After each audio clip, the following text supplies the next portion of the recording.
What's up, guys? Welcome to Daily Dose of Reddit. This is your host, Zach, and today's subreddit is r/ProRevenge. This story's called, Got My Freshman Dorm Leader Fired a Year After He Called the Cops on Me. I've never really posted anything before, but I have a funny revenge karma story that my friends have always enjoyed. I first got to college my freshman year and met the dorm leader, or residential advisor at most schools. Like most colleges, the dorm leader was the upperclassman that lived in the dorms and monitored the freshman halls. My dorm leader's name was Julio. Fake name, by the way, and at first, he seemed like a nice dude that minded his own business. He talked about how he would stay out of everyone's business if we would stay out of his. Also, he tried to be the cool dorm leader, and always mentioned to me about how he drank tons of alcohol his freshman year in the dorms. He gave off the impression he really didn't care if we ever drank in our dorm rooms, but to just keep it on the low if we did. I really didn't drink much at all, but I appreciated the fact that he seemed pretty normal and didn't try to rat on kids. During the last week of October of my freshman year of college, I had one of the hardest weeks of my academic career. I was a biochemistry major taking some pretty tough classes and had 3 exams that week. At the end of the week, a friend I had recently made down the hall invited me to his dorm room to watch an upcoming NBA game. As we were watching the game, he had a bottle of vodka and gave some to the guys in the dorm. Being a naive and stupid freshman kid just trying to make some friends, I took 1 shot of vodka and continued to watch the game. As we were watching the game, one of the guys in the dorm spills a bottle of soda and rushes to the bathroom to grab some paper towels. He walks out of the dorm room. Julio walked by and noticed the bottle of vodka. He laughed and said something of the sorts of, "I remember when I was a freshman, haha, just try and keep it down."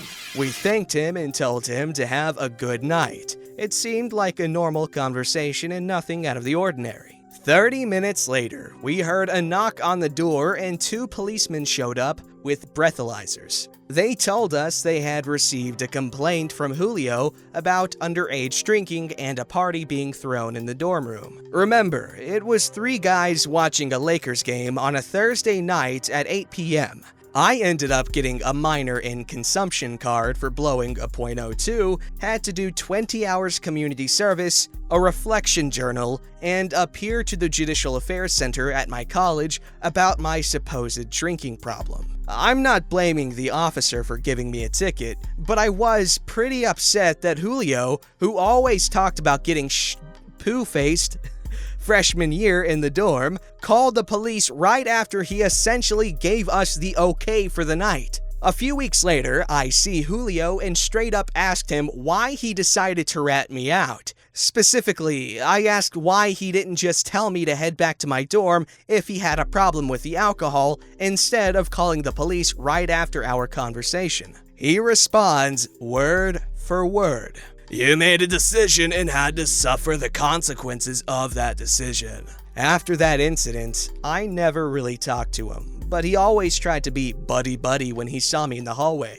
Anyway, I eventually leave the dorms and move off campus for my sophomore year. I had decided to rush a fraternity my freshman year and ended up meeting some really nice guys. I have never been the fraternity type, but I went to a smaller college where fraternities are a lot different than most places. During the 2nd semester of my sophomore year, my fraternity was taking a new pledge class. One day, I received a text from Julio saying, "One of the guys pledging your fraternity has been caught dealing alcohol to another freshman in the dorms. I thought I would let you know." Turns out, Julio was the dorm leader for a freshman pledging my fraternity and ratted him out to Judicial Affairs as well. Thinking the term dealing alcohol was the lamest, funniest thing I have ever heard, I sent that to our fraternity GroupMe and everyone laughed about it. About a week later, that kid pledging our fraternity came up to me asking about the message I received from Julio. Essentially, a pretty similar thing happened to him like what happened to me. Julio found out he had given another kid in the dorm a bottle of wine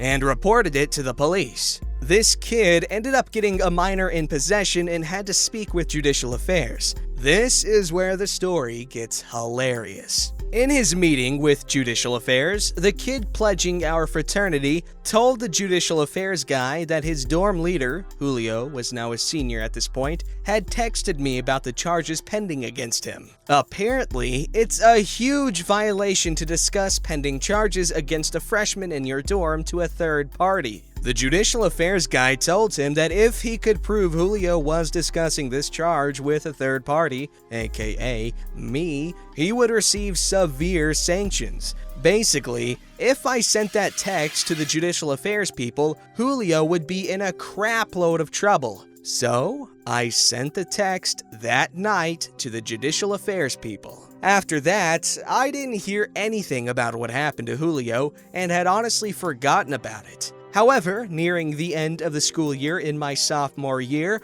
I saw Julio at the dining hall and he came up to speak to me. He tells me a story about how he knows I was the one that ratted him to the Judicial Affairs, how he ended up getting fired from his dorm leader position, lost the scholarship money his dorm leader job provided him, and overall how crappy his life has been since he got fired. After going through his entire sob story, he asked me, "Why did you do that? This could have been handled completely differently. I didn't have to get fired and I could have kept my scholarship money." I look him dead in the eye for what seemed like 30 seconds and say, "Julio, you made a decision and had to suffer the consequences of that decision." Dun dun dun! Wow. He used his own words against him. That's some good stuff. I absolutely love doing that. It adds a beautiful dramatic flair to anything, and people should do it more often. It's completely underutilized because it makes people look like chumps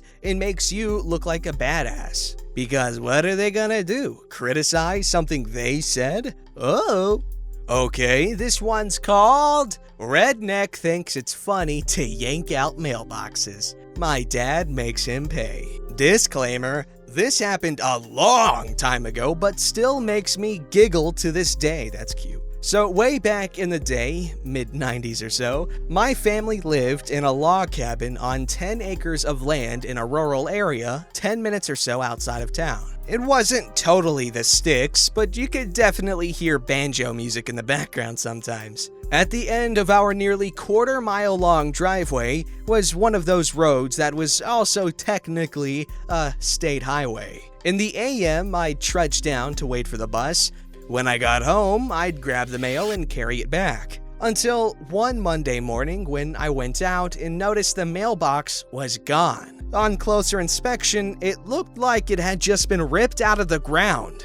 Dad was obviously not pleased. He went to talk to the county sheriff who happened to live a mile down the road. Turns out it had been happening up and down the road for months. Someone was tossing a chain over mailboxes and yanking them out with their vehicle. He suspected a guy down the road with his great big lifted four-wheel drive truck, but couldn't prove anything. Usually happened on Saturday and Sunday nights, with people finding out in the morning. Also seems the nicer the mailbox, the bigger a target, and many had been hit multiple times. People had tried digging deeper, using more durable wood, etc. The guy just took it as a challenge and ripped them out again. Soft, sandy ground, and his truck was a monster. Well, Dad said, "Challenge freaking accepted!" A bit about my father.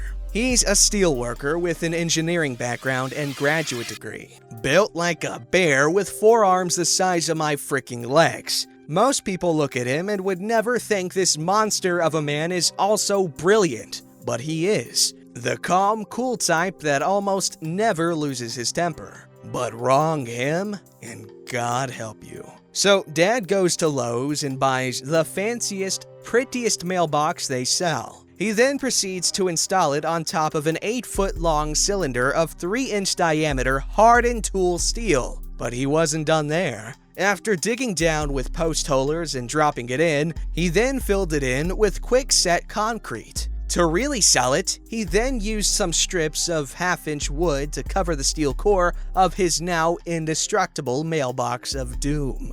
primed and painted them so it looked like a standard 4-inch post, and even had my mom decorate it with flowers and such. He wanted it to be as tempting of a target as possible. Didn't even take a week. I went out for school in the morning and found the mailbox right where it should be. Attached to it was 30 feet of chain and an entire hitch assembly, ripped right off the truck's frame, sheared the bolts. It was marvelous to behold. Sheriff gets called over, dies laughing when he sees it. He went to the house of the guy that was suspected, and sure enough, verified the damage to his truck matched. Fun fact, messing with a mailbox is a federal crime, as in you go to federal prison, not those cushy state places. Dad was unofficially rewarded by the sheriff's department with a few cases of beer and some venison. And after that, every deputy in town would flash him a thumbs up whenever they saw him.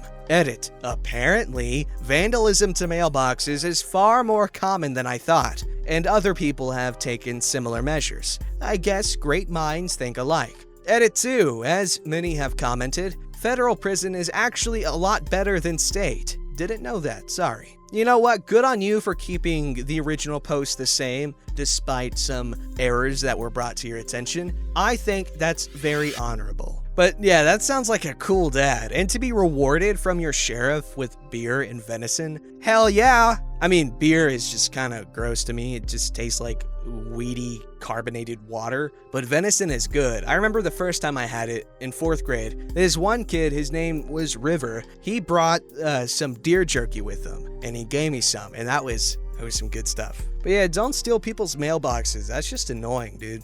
Alright, this story's called For Everyone That Yells Free Bird at Concerts. You know who you are. One of you is at every goddamn show. I used to tour with a band, and we had around 200 concerts a year. At least 200 times a year, someone would yell, "Free Bird!" and laugh like they said something clever. I don't understand why it's funny, and hearing it every day for thousands of shows, still not that funny. So one day, we tried to find out the deal. When the Freebird guy of the day yelled, we invited him on stage to answer a few questions. Why do you yell Freebird? Because it's funny! Why is that funny?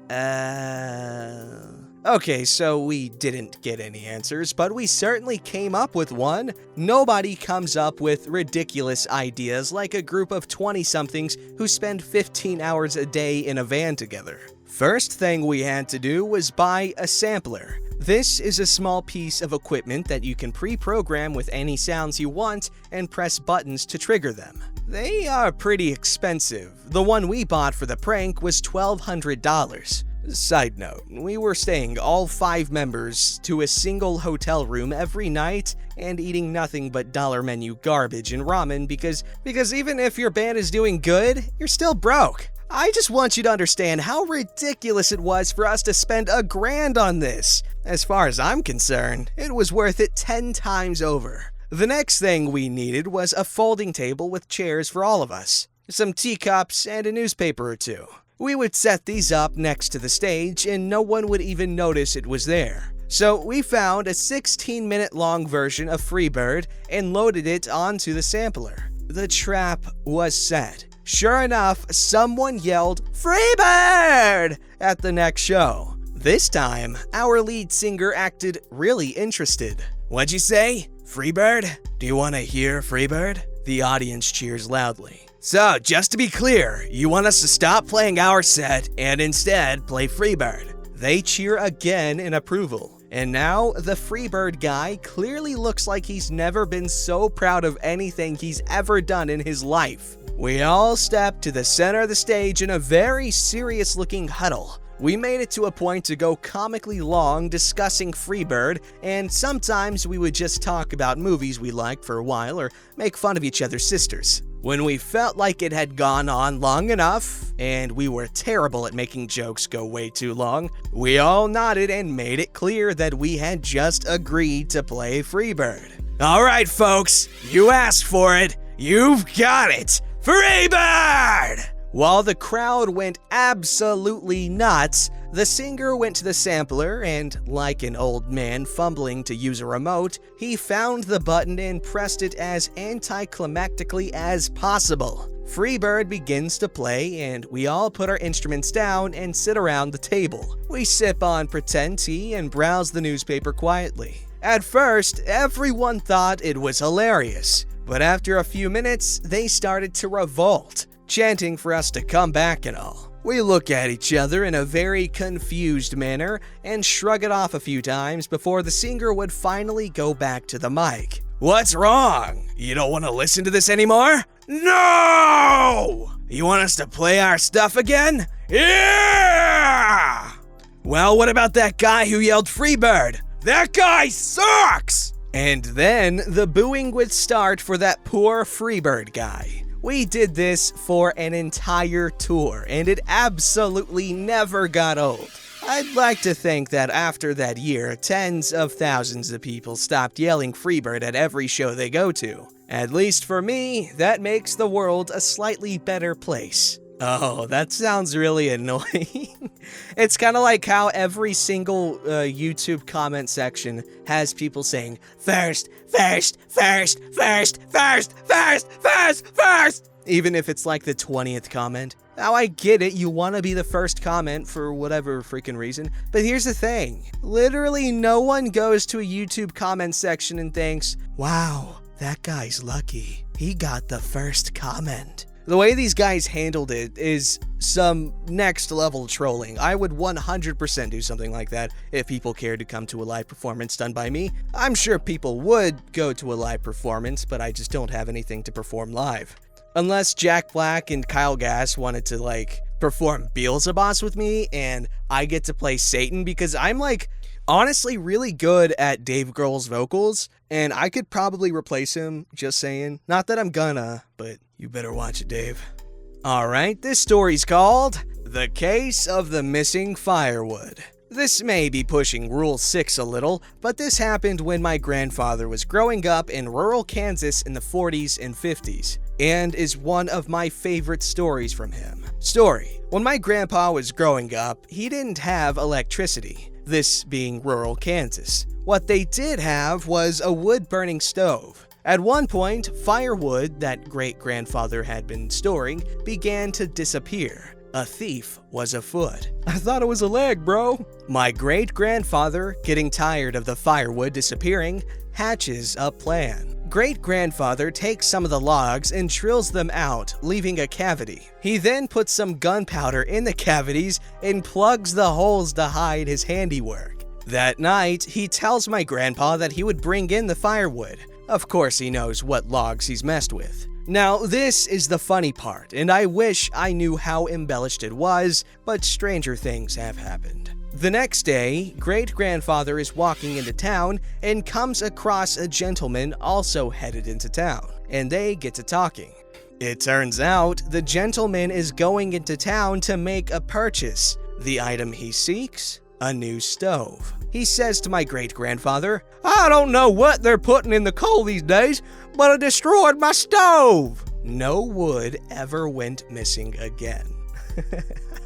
Yo, if you're gonna steal from someone who uses firewood, you at least know who you're stealing from, because if they're using firewood, they probably are ruthless and hardcore, because that means they live on the lam and they have to be ruthless. On the lam, off the lam, you get what I'm saying. Don't forget to like, subscribe, and hit that bell to never miss an episode.